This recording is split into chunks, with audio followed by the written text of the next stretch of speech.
Hello, everybody, and welcome to Taking Control, the ADHD podcast on rashpixel.fm. I'm Pete Wright, and I am here, as always, with Nikki Kinzer. Hello, Nikki Kinzer. Hello, everyone. Hello, Pete Wright. How are you? I don't have a fever this week. No fever? I don't have a fever this week. Your eyes look a little bit more clear, so that's good. You're not in a daze like you were last week. It was hard won last week. But then I immediately went to Las Vegas, which was... Could be good or bad. It was like having a fever. Yeah, like having a fever. That's okay. I made it. And now I'm back, and I am thrilled for our conversation today. We're talking about inattentive ADHD. It's been a long time since we've talked about... have we ever talked specifically about inattentive? I don't even know if that's true. No, and I think that was why this abundance of requests all of a sudden at the same time came through about this topic. The people have a right to know, Nikki. It's time. It's time for us to talk about this, yeah. Yes, it is. But before we get started, head over to Take Control ADHD. You can get to know us a little bit better and listen to the show right there on the website, or subscribe to the mailing list, and we'll send you an email each time a new episode goes live. You can connect with us on Twitter or Facebook at Take Control ADHD. And, you know, if we have done something in the last, believe it or not, 8 years that we have been doing this show, that has connected with you somehow, some shape or another, and you feel the gift of generosity welling up inside of you, you could always head over to patreon.com/theADHDpodcast, and you could throw us $1 or a couple of bucks there each month. You can sign up as a supporter. You'll get access to the weekly live stream of this very show, where we record the show live and broadcast it to our Facebook private group of supporters.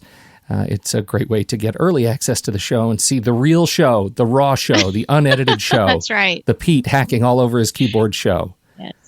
You could see that. That's the show you could see every week. So we really appreciate it. It's a great way to pay it forward and help support the growth and continued development of this show. And so to our Patreon supporters now, tip of the hat. Thank you so much for helping us out. That's right. Thank you. That's right. We do have a couple of quick announcements. The first, accountability groups are open for spring. Nikki, did you know? Did you? I did know, because I'm putting them together. You're involved. So I'm involved, yes. And so just a quick announcement that enrollment is open. I have two groups right now that I'm looking to fill. One is Mondays and the other one is on Wednesdays. And so you can check that out on the website. And I'm sure that Pete will also put the show notes, like a link of how to enroll in the show notes as well. But yeah, they are open. Let's see, they're going to start the week of April 23rd, and the deadline to enroll is Tuesday, April 17th. So we want to make sure that if you are interested in joining a small group, to enroll before then. And I keep them small. So the groups are only 5 people each. So if you are interested in this, come, hurry up, enroll. That's it. Your list or your name on the list. Link in the show notes. And I think, everything we've heard about these accountability groups from people who are part of them is that they're great. That it's a whole different kind of coaching. Great. They're fun. Yeah. It's connection. It's And this is set up where, we are setting goals for the week, and we're talking about challenges, and then we're setting new goals for the next week. And so people are getting stuff done, and they're seeing progress. Love it. Only other announcement is next week we've got a slight change of schedule due to spring break. It is spring break here, at least. It's different everywhere. It seems like it's different now all over the country. And so I say now, I don't know. I haven't been tracking spring break. There should be a spring break tracker. But for us, it is coming next week. And so due to my travel schedule, we're going to be recording the show on Tuesday next week. That is Tuesday the what? Tuesday the 27th. Tuesday the 27th. So if you're watching this and you generally join in for the live stream, Tuesday the 27th, same time, 10 o'clock Pacific, we would love to have you here. Friday, we will not be here. So there you go. All right. Let's do this show, Nikki, shall we? We have a guest. I'm so excited about this. We have a guest, as we've been saying and talking about for a number of weeks now. The good Dr. Doug Herr is back with us from Nashville. Hi, Doug. Hi. What are we talking about? No. Yeah. Doug, it's been a long time since we have had you on the show. We sure appreciate you coming back and talking with us a little bit about inattentive ADHD. Wonderful to be here. Outstanding. Nikki, why don't you kick us off? You have been collecting questions from folks who have been coming in to talk about inattentive. Why don't you kick us off? I thought a good place for us to start would be to talk about what inattentive ADHD is. What does it mean? Sure. So ADHD is attention deficit hyperactivity disorder.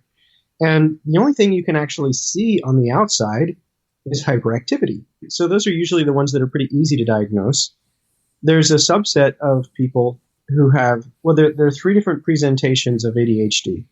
One of them is hyperactivity, impulsivity disorder is predominant. Another one is inattentive is predominant. And the third one is combined. So straightforwardly, the inattentive subtype is simply people who have difficulty paying attention to the tasks and the way that we format things on the outside. They just don't have to move around a lot about it. So you don't necessarily see it manifesting on the outside in the same ways. You might feel like they're ignoring you or something like that, but you might not realize this is ADHD manifesting in this particular person. Well, all that moving around that you normally see in hyperactivity is going on inside. Correct. That's a great way to see it. And you know, I didn't see anything on this recently, but my tendency is to believe that for a lot of ADHD kids, as time goes on and they go into adulthood, it can have a progression that looks more and more inattentive as time goes on. So whereas the hyperactivity might calm down, the inattentive piece may or may not. That's really interesting because that would indicate, you start getting this sense that, they're ADHD, they've grown out of their ADHD, right? You have heard this before, right. And that's not necessarily what we're saying here. What we're saying here is, ADHD can change. And sometimes people can control what's on the outside better than others. I had one friend who's had real trouble paying attention in school, and his mom just said, well, make sure you look like you're paying attention. So he would sit there and stare at the teacher, and they'd feel great, and he had no clue what was going on. So. Mm-hmm, mm-hmm. Well, and from the research I've done, that's one of the reasons too why young girls and women actually are misdiagnosed, is because many times they don't have the hyperactivity. So I can totally see a little girl, or a young woman in a college, setting where it looks like she's paying attention, but she's way off on another land. Absolutely. Yeah. Absolutely. I do tend to think more of boys. I think ADHD is more prevalent in boys. Boys just have more genetic weaknesses in general than females do, because we only have one X chromosome to work with, and all y'all have two. So, hear that, boys? Women have two. If one of those X chromosomes has a weakness, the other might carry the day, and that redundancy can really make the female of the species more stable and healthy than the males. So, of course, I knew that all along. Goes to you. Terrific. I know, this right? Is just this great. Is great. I love this show so far. It's all just really about Nikki. And the women out there. Girl power. Girl power. Right. That's on. Oh, well, okay. So I'm curious to know, because, I have gotten a lot of comments about inattentive ADD. So it's definitely something that people want to understand more. What would you say are some of the symptoms of someone that has inattentive ADD, or however you would want it? Would you say ADD at that point, or would you still say inattentive ADHD? Like, what's kind of a medical stance on that? We just call it inattentive ADHD. Mm-hmm. So it's attention deficit hyperactivity disorder, inattentive type. Inattentive type. Okay. Yeah. So now we have all the jargon figured out. They're basically saying it's the same thing showing up different ways. So I really liked one thing I read. By the way, if you guys are not familiar with attitude.com, instead of ATT, it's ADD, Etude. And I see you nodding your head, Nikki. I really liked lots of good stuff on there. And an interest-based nervous system, I thought was really a fascinating way to look at what is ADHD. I was just going through the symptoms. They say it different ways. Like, it often has difficulty sustaining attention. This is from the perspective of someone on the outside. I mean, as Pete pointed out, right? I mean, there's a lot going on in there. You might be paying attention really deftly to a lot of things that have nothing to do with stuff on the outside. Often fails to give close attention to details or makes careless mistakes. This one I really have problems with because careless, to me, is imputing a motive, right? Or a lack of motive, a lack of... And I'm like, no, that really irks me because it's not someone not caring. And this is the definition, right? This is our definition. It appears to be careless mistakes on the outside. I get that. I just think it's unfortunate to language it that way. It's an inattentive mistake. It has nothing to do with the person not caring. That's a good point. It's really important that we understand that we, from the inside, look at our intentions and our motives, and people on the outside look at our behavior. You can't judge someone's intentions from the behavior you see. And I think especially someone who has ADHD.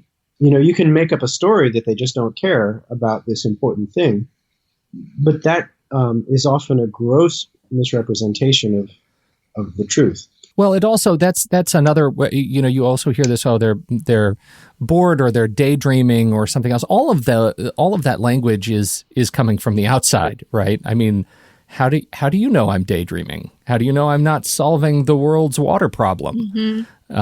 You know, just because you can't see it, you can't see what I'm actually doing. Right, and this is a really I think important piece too.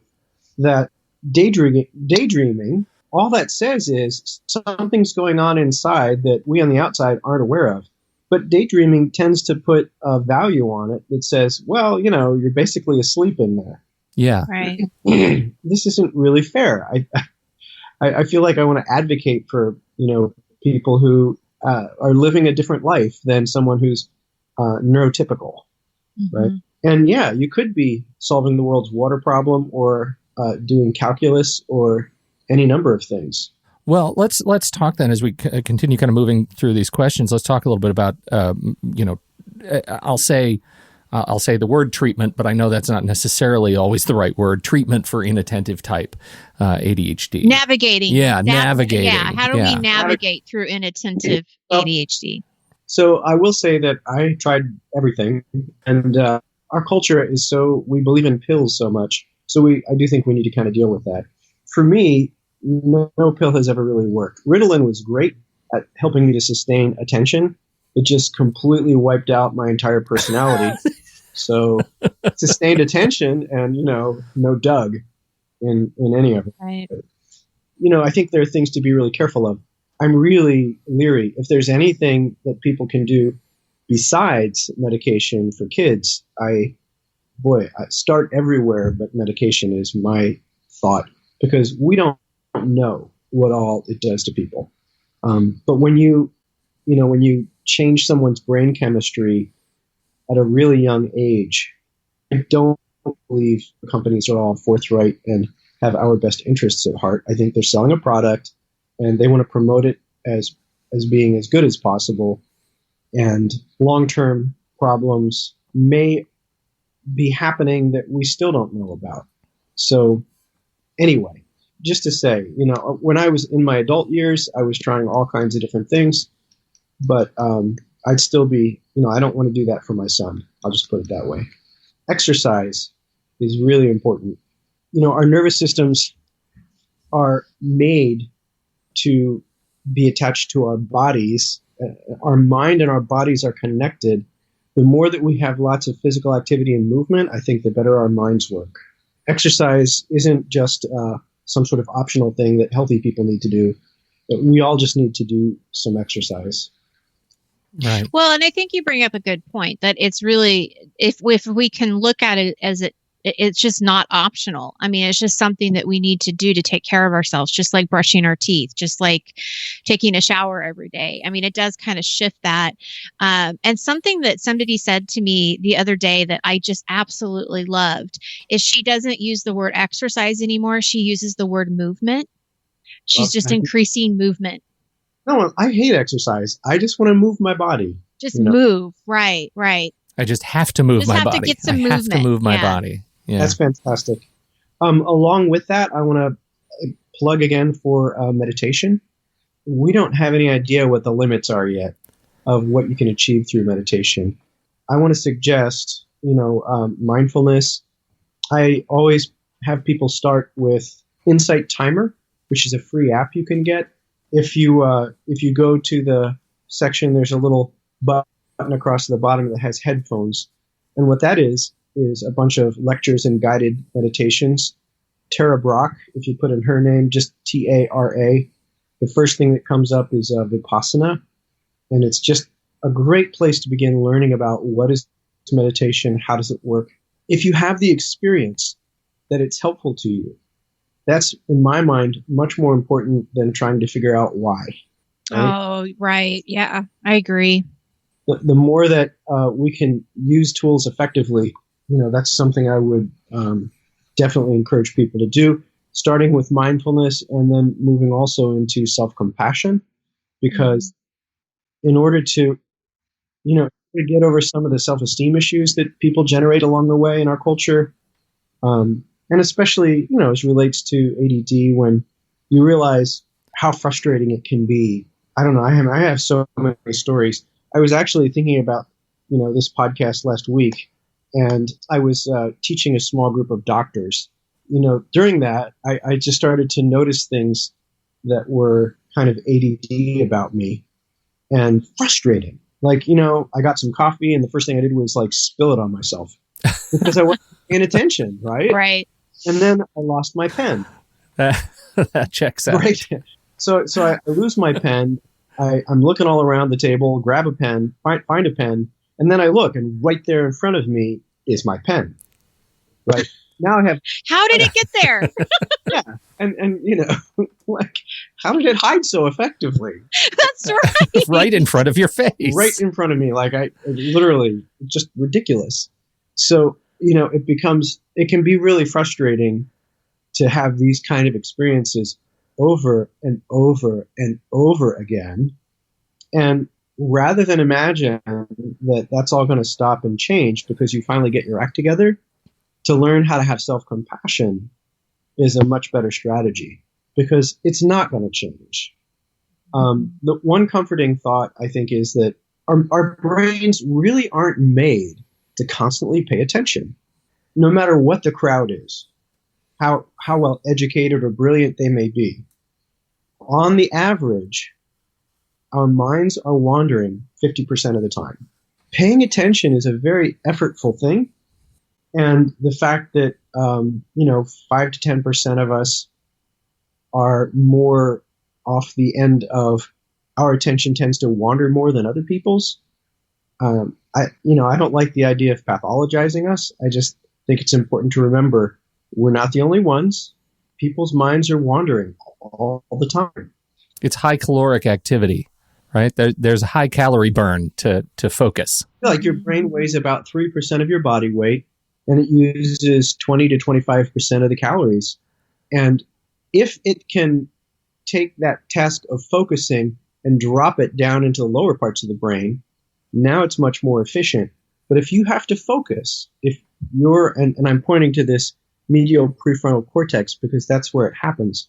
When you're focusing really intensely, it is massively expensive in terms of calories. Mm-hmm. Yeah, that's one of that's the experience, right? When I find I have to work hard to focus, to attend to some subject matter, to learn something new, to work on a project at the cost of not working on something else for a client. Like I find myself, even when I'm standing here at my desk or sitting at a table, I find myself exhausted at the end of the experience. I am just physically exhausted. And I think that's what you're saying, Mental work is in fact work. I work with clients all the time about not, being kinder to yourself, giving yourself grace. And what would you say to your best friend if this happened to them? Or, you wouldn't say the same things to your daughter or your son or your husband or spouse, and so giving yourself that same kind of grace and acceptance that this is just, it happens and that's okay. And you move on. And I love how you said before, you don't have to ask the why. You just, you keep going forward. And I think that's a big part of it, of accepting that and then being able to move forward with these tools and not feeling bad about it. I like these notions more than the notion of treatment, because the truth is everybody needs to exercise. And just because it helps your attentional capacity, that doesn't mean that it's a treatment per se, like you have a disease. Mm-hmm. I like to stay as far away from that kind of thinking as possible. The only exception is if you need to go in and get medication. For some people, that's just a lifesaver, and that's fantastic. For me, organizing my stuff is just Waterloo. Yeah. It's not fun at all, and I used to work so hard. Here's an embarrassing moment, just to fold laundry. For whatever reason, it was so hard for me that I would literally, fold a basket or two of laundry and then take a 2-hour nap. It was just that hard. It's that hard. Well, that actually gets into one of the questions that we had, which is, when you have inattentive, how do you muster that motivation to actually get things done? Not even just, like you say, the little things like folding laundry, which in your brain seem like very, very big things. Doing the dishes. Doing the dishes, all of the things, right? So, dishes. Where do you find that motivation? Well, first of all, I think part of it is to realize you're not going to sustain attention the way other people are. And if you do, it's because you trained yourself really effectively to do so. So my first thought is, if you have a task you need to get done, you have an hour and you need to do the dishes or do your laundry or whatever, I would start out by setting up, if this is something that your soul just writhes when you try and do this, you could set up to work on it for 5 minutes, take a break for 10 minutes. And that's really remedial. The next level up would be work on it for 10 minutes and take a break for 5. Mm-hmm. You do not reward yourself for what you accomplish. You reward yourself for taking the time to work on it. Oh, boy. Oh, that's Can you really say that big, again? right? Because that's huge. This is one of my lifesaver.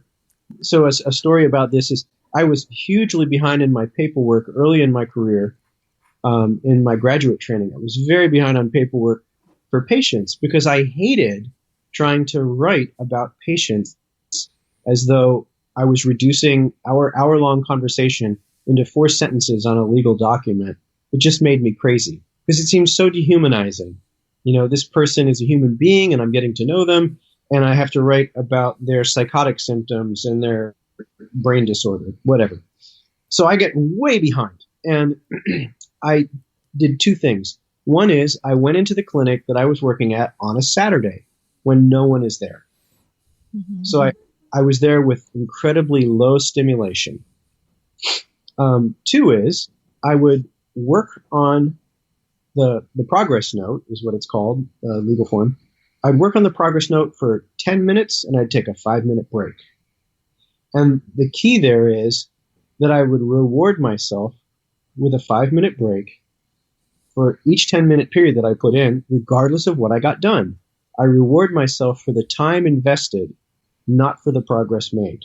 Because what you're saying is that the time you put in is the activity that's worth reward, exactly. Right? That's like just finishing a progress note is an outcome that, maybe neurotypical, if you're truly neurotypical, you can reward yourself for volume of widgets accomplished, right? The other piece of this is if I look at a big pile of progress notes that aren't done yet and need to get done, I'm going to collapse internally. Oh, sure. Yeah. I'm going to feel overwhelmed because I don't know how long it's going to take me to get one of those done. And it just, I mean, I'm stronger today, but I was a full-fledged in my late 30s adult when I was doing this stuff, and it was just overwhelming. I think it was one of the characteristics of ADHD people, they say, is rejection sensitivity or emotional hyperarousal.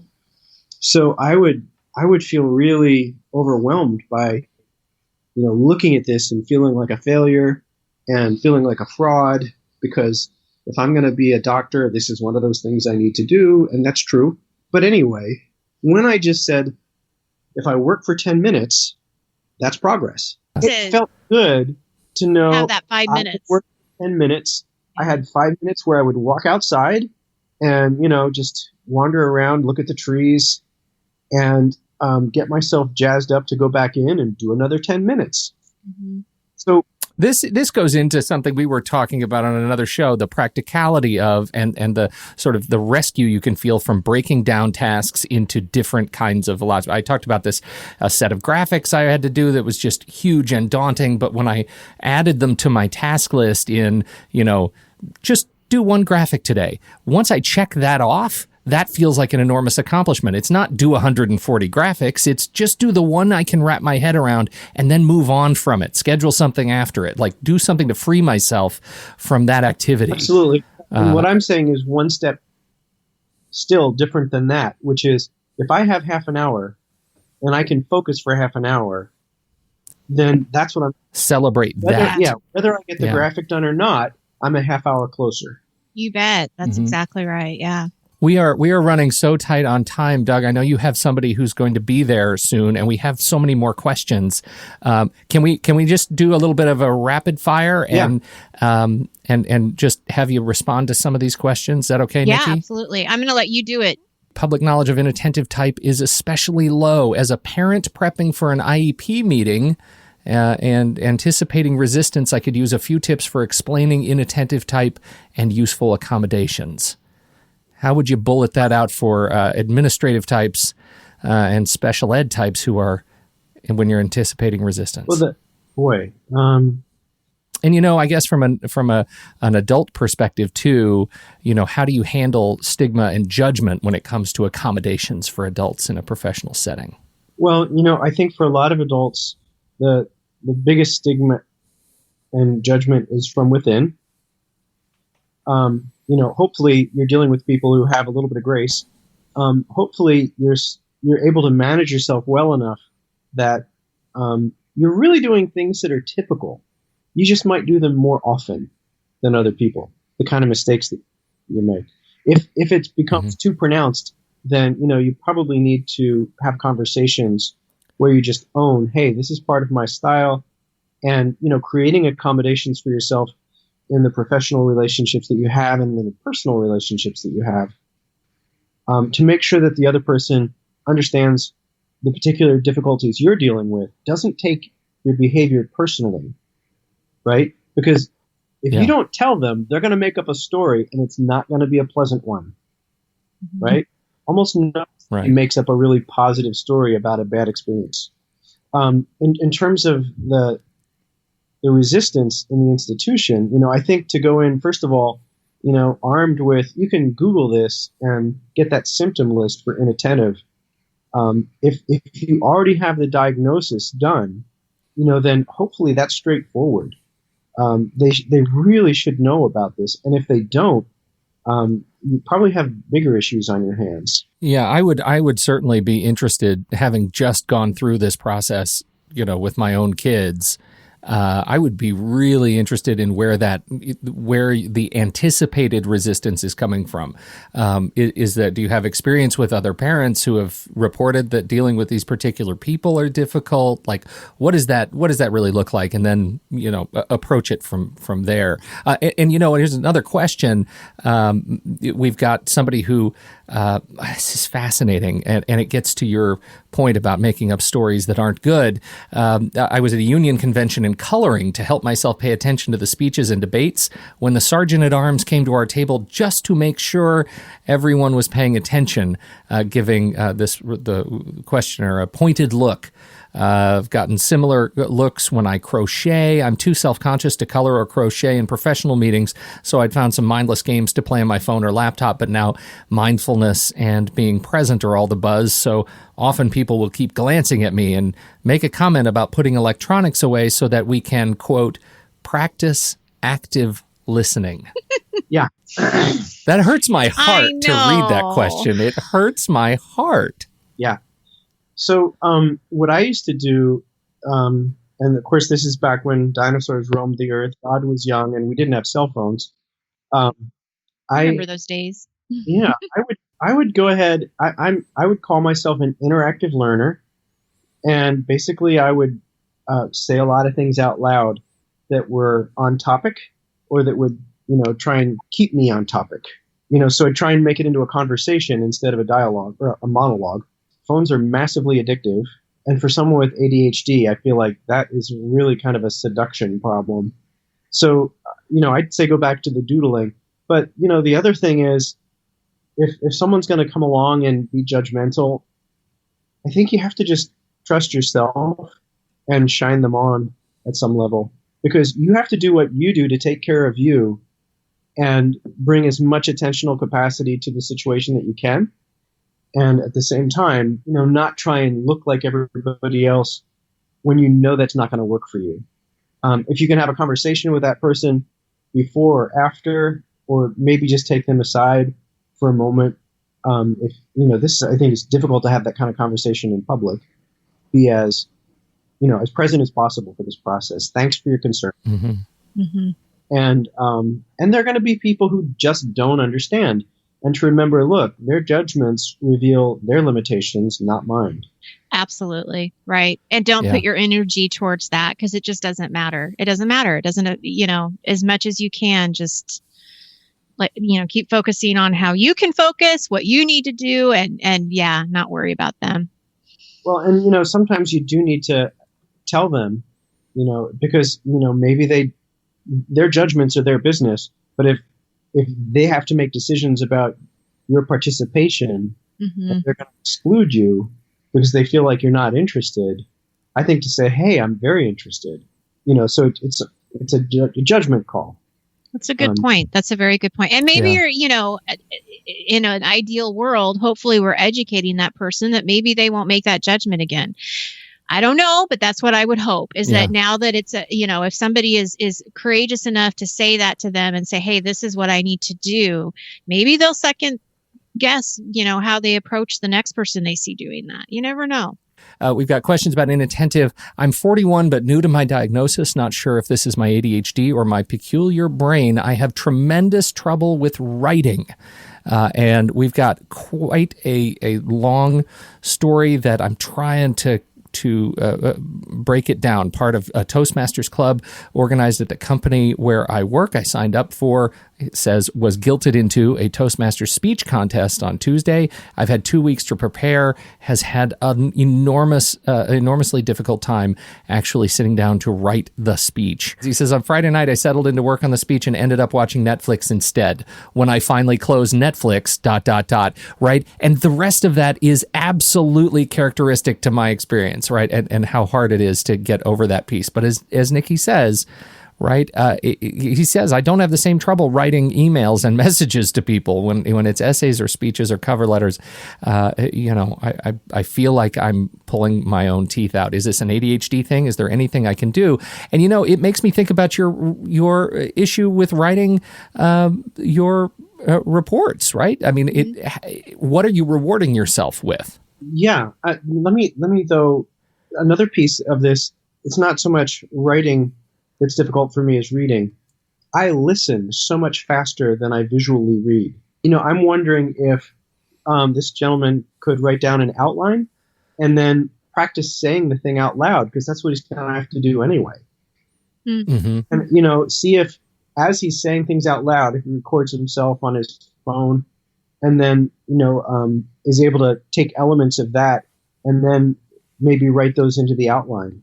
so that he doesn't feel like he has to do it this particular way and just run into a wall in his mind. Well, that's interesting. And maybe just when you're thinking about changing the sensory experience, maybe, write down a few words for an outline as you suggest, but maybe try dictating it. Yeah. Maybe try recording it to get the words out of your head in a different modality. That might be an interesting thing to try. But I would say, just again from personal experience, this is totally an ADHD thing, right? This is one of those things that absolutely fits the experience of ADHD. Come on. Yeah. So don't worry about that. You're in the club, man. You're in the club.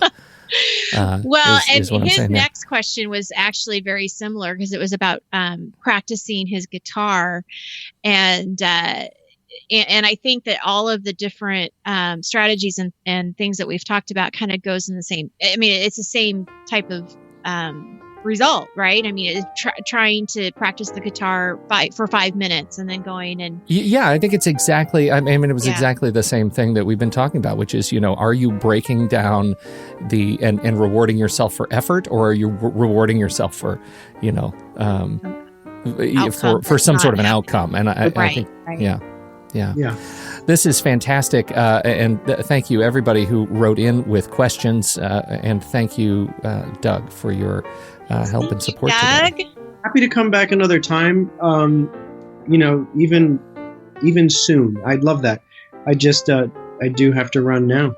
All right. Well, we will wrap up the show then. Thank you, everybody, for downloading and listening to this particular episode of this particular show. We sure appreciate your time and attention, and we will have Dr. Doug back soon to finish up some of these questions. Thank you, everybody. All right. Thanks, everybody. Talk to you next week.